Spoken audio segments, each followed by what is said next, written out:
What's good, and welcome back to Crystal Case Apothecary. I am Head Witch Lindsay, aka Sailor Emerald Order, and this is Moogle with a microphone. In our last video, we explored some of the hidden challenges that come with walking the path of a lightworker. If you've made it this far, that means you're not just called, you're committed. And that is super powerful. Today, we are diving into something deeply personal, yet standard. That is the paradoxical nature of it, the awakening process. What does it mean to awaken? Why does it feel like your life sometimes unravels before it gets better? And how do you know you are on the right journey? The process of awakening can feel subtle, or it can feel like a thunderstorm in your life. But either way, it is a huge and sacred turning point. So I have kind of outlined 7 stages of an awakening that many light workers experience. And these are not hard set rules, but rather just markers that help us navigate the journey. So let's go through each one together. Stage 1, feeling lost, aimless, or distant. At this stage, life may feel very hollow. You're doing what society expects, you're working, maybe even succeeding, but inside it's like no one is talking about this one thing. You're asking yourself, like, what is the point of all of this? And it's more than just existential, like you feel disconnected from others. You are wearing a mask just to get through the day. This is often triggered by major life events like loss, illness, trauma, racism. It could have been building for years, death by 1,000 cuts, or one huge blow. But the important thing is to know that the emptiness is not the end. It is a doorway, and your soul is signaling something larger. So 2, it's a shift in perception where the veil begins to lift. You're seeing cracks in the world you accepted. Maybe the job you thought would fulfill you doesn't now. The relationship doesn't fulfill you. It feels limiting. It's disorienting. A lot of stuff is painful. But it is also pretty powerful because you can't unsee the truth, and everyone feels very distant and strange. You begin to realize that there is more. There is a bigger picture, and people aren't talking about it. There is a deeper meaning, something behind the curtain that you've never been taught to explore. Stage 3. You're seeking answers out of your curiosity that takes root. You align yourself with new questions. You may just begin to dive into spiritual teachings, metaphysics, astrology, past lives, energy healing, anything that makes sense of kind of what you're feeling. It's a time of intense personal growth. You may still feel anxious or depressed, but now there's like a little spark that you have, a sense of possibility in that there's just more to look at than what maybe you've been taught in school.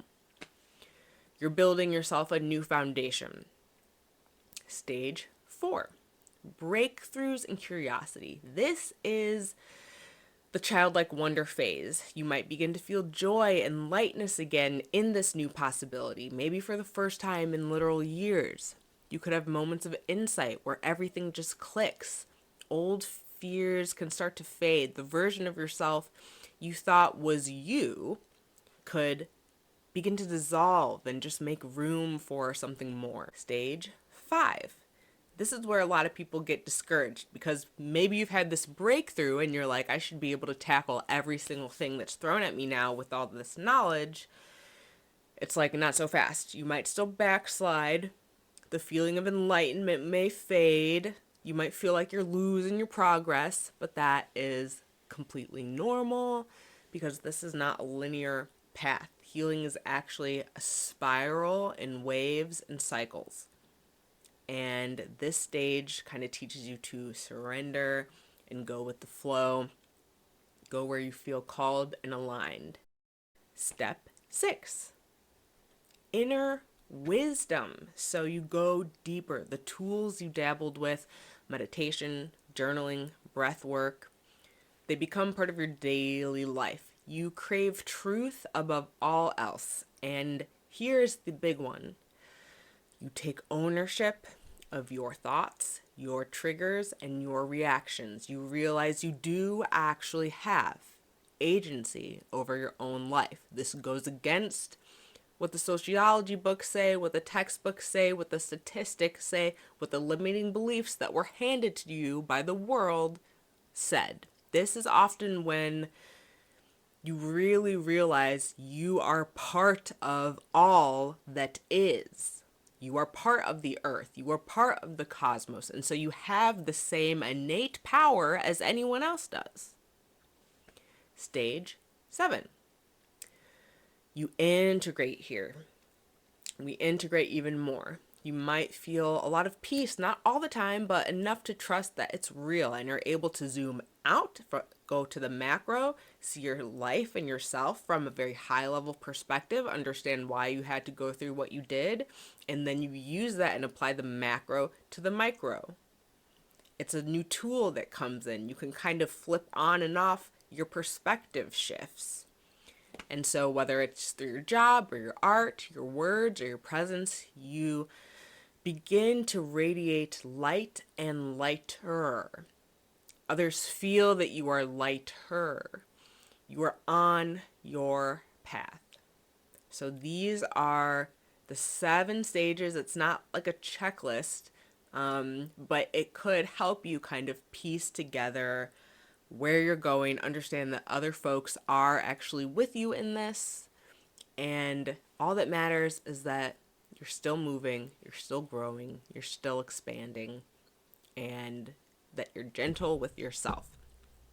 Stay curious, keep integrating, keep showing up. Every step is so important, and in our next video, we'll explore the types of light workers, the unique roles and gifts that light beings like you bring to this world. Some are healers, some are messengers, others are transmuters, and we can kind of figure out what you're leaning towards. But until then, know that you are right on time.